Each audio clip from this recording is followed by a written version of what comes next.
Hello అందరికీ ఈరోజు నేను గోబీ ఫ్రై చేస్తున్నాను. ఎప్పుడు ఒకేలా కాకుండా ఇలా కొంచెం వెరైటీగా స్పెషల్గా చేసుకుంటే టేస్ట్ కూడా చాలా బాగుంటుంది. ట్రై చేయండి మీరు కూడా. ఇలా ఒక మిక్సీ జార్లో కొబ్బరి పొడిని, జీలకర్రని, ధనియాలని, ఎండు మిరపకాయలని, ఒక దాల్చిన చెక్కని మిక్సీ పట్టుకొని పక్కకు పెట్టుకోవాలి. ఇదే మెయిన్ మిశ్రమం అనమాట. తర్వాత మనం గోబీని కూడా కట్ చేసుకున్న తర్వాత ఒక హాట్ వాటర్లో 5 మినిట్స్ వరకు నానబెట్టుకొని పక్కకు పెట్టుకోవాలి. తర్వాత స్టవ్ ఆన్ చేసి కడాయి పెట్టుకొని అందులో ఆయిల్ పోసుకున్న తర్వాత పోపు దినుసులు వేసుకోవాలి. అది కొంచెం ఆడాక మనం సన్నగా తరుముకున్న ఉల్లిపాయలను కూడా వేసుకొని కొంచెం ఫ్రై అవ్వనివ్వాలి లైట్గా. అలా ఫ్రై అయిన తర్వాత కొంచెం కరివేపాకును కూడా మనం వేసుకొని కలుపుకోవాలి.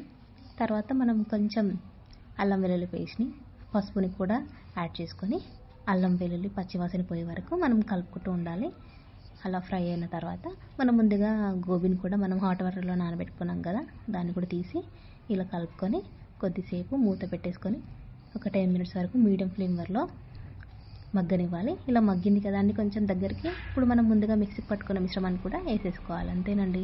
తర్వాత కొంచెం రుచికి సరిపడా ఉప్పుని కూడా వేసుకొని మూత పెట్టేసుకొని ఒక 5 మినిట్స్ వరకు మీడియం ఫ్లేమ్లో బాగా మగ్గనివ్వాలి.